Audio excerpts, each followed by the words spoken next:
मंदसौर शहर में इन दिनों एम्बुलेंस वालों की नई नई करतूतें सामने आ रही है, जिस पर प्रशासन मुख्य दर्शक बनकर बैठा है। कभी हॉस्पिटल परिसर में खूनी खेल होता है तो कभी मरीज के परिजनों से बेफिजूल के पैसे वसूले जाते हैं। अभी कुछ दिनों पूर्व खबरवाला ने खबर चलाई थी, जिसमें एम्बुलेंस चालकों द्वारा अवैध रूप से अहमदाबाद व उदयपुर से मरीज के साथ अन्य लोगों को शहर में लाया गया था, जिसमें उनको मंदसौर शहर में लाने की प्रति व्यक्ति 4,000 रुपए लिए गए थे और न ही बाहर से लाने वाले व्यक्तियों का किसी प्रकार का चेकअप होने दिया गया। एम्बुलेंस संचालक ने रुपयों के लालच में गोलचौराहा से एक व्यक्ति को जोधपुर भी पहुंचाया था। वर्तमान में देखने में आ रहा है कि इंदौर, उज्जैन, भोपाल व अन्य शहरों से मंदसौर में लोगों को लाने ले जाने का काम धड़ल्ले से चल रहा है।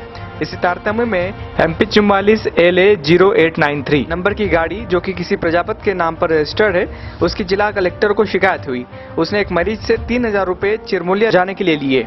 उक्त मामले पर कलेक्टर से शिकायत की गई और मामले की जांच की जा रही है। लेकिन इस पूरे मामले में बड़ी बात यह सामने आ रही है कि जब सारी एम्बुलेंस जिला अस्पताल में अटैच है तो इस तरह की घटनाओं को अंजाम क्यों दिया जा रहा है।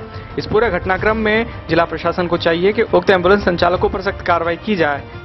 देखिए, सामाजिक क्षेत्र में स्वयंसेवी संगठन के रूप में अगर कोई व्यक्ति जरूरतमंद लोगों की मदद करे, और विशेष करके अभी जो आपदा आई है, अभी जो कोरोना वायरस का जो संकट आया है, उस संकट में अगर किसी व्यक्ति की किसी संस्था द्वारा या किसी व्यक्ति विशेष के द्वारा अगर मदद की जाती है, और मंदसौर शहर के जिला चिकित्सालय से हार्ट फेल होने से शामगढ़ के पास में जमुनिया गांव के किसी एक व्यक्ति की डेड बॉडी को छोड़े जाने को लेकर के अगर मंदसौर के अस्पताल के प्रीमाइसेस से या पेट्रोल पंप पर जाकर के एम्बुलेंस के संचालक द्वारा ये जिद्दोजहद की जाती है कि 3,000 रुपये से एक नया पैसा कम नहीं लगेगा, और मरता फिर क्या नहीं करता। लॉकडाउन के समय में डेड बॉडी को पहुंचाना तो है ही है, और ऐसी स्थिति में जब समाचार प्राप्त होते हैं सोशल मीडिया के माध्यम से, मीडिया के माध्यम से या अन्य किसी सामाजिक संगठन के माध्यम से, तो मन को थोड़ी सी पीड़ा होती है। और मैंने कलेक्टर श्री मनोज पुष्प जी को इस बात की शिकायत भी करी है। मैंने उनको वो व्हाट्सअप नंबर भी, मैंने व्हाट्सअप से वो एम्बुलेंस का नंबर भी दिया, जिसका नंबर है MP 44 LA 0893। ये मंदसौर के किसी अशोक कुमार जी की है, और उसका एड्रेस दे रखा सिविल हॉस्पिटल कैंपस मंदसौर। अब संकट के इस दौर में मानवता और संवेदनशीलता, ये दोनों की आवश्यकता है। हमें मानवता भी रखना पड़ेगी और हमें संवेदनशील भी बनना पड़ेगा। और मैं समझता हूँ कि गरोठ भी नहीं, शामगढ़ के पास में जमुनिया है, मतलब मैं समझता हूँ कि कम से कम 90 किलोमीटर या 100 किलोमीटर से ज़्यादा यात्रा नहीं थी, और एम्बुलेंस को वैसे भी टोल टैक्स नहीं लगता है, और एम्बुलेंस को का जो वाहन पास होता है, जो वाहन खरीदे जाते हैं, उसमें सब्सिडी भी होती है। ऐसी स्थिति में 3,000 रुपये की राशि मात्र शामगढ़ तक जाने के लिए मांगे गए, मैं समझता हूँ बहुत ज़्यादा है। जो काम 1,000-1,200 रुपये का हो सकता है, उसको 3,000 रुपये की डिमांड की गई, और मरता क्या नहीं करता, उसने 3,000 रुपये दिए भी।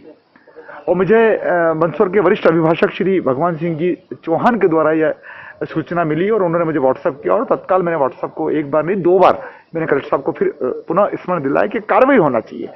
कम से कम एम्बुलेंसों का इस समय अगर उपयोग हो रहा है, तो मैंने प्रारंभ में शुरू दिन भी कहा था कि मंदसौर की एम्बुलेंस क्वारंटाइन के समय, अभी इस वायरस के समय में, इस बीमारी के समय में, कोरोना के समय में, अगर किसी व्यक्ति को लेने के लिए अहमदाबाद जा रही है या किसी व्यक्ति विशेष को लेने के लिए उदयपुर जा रही है, तो इनको कोई चेक नहीं करता है।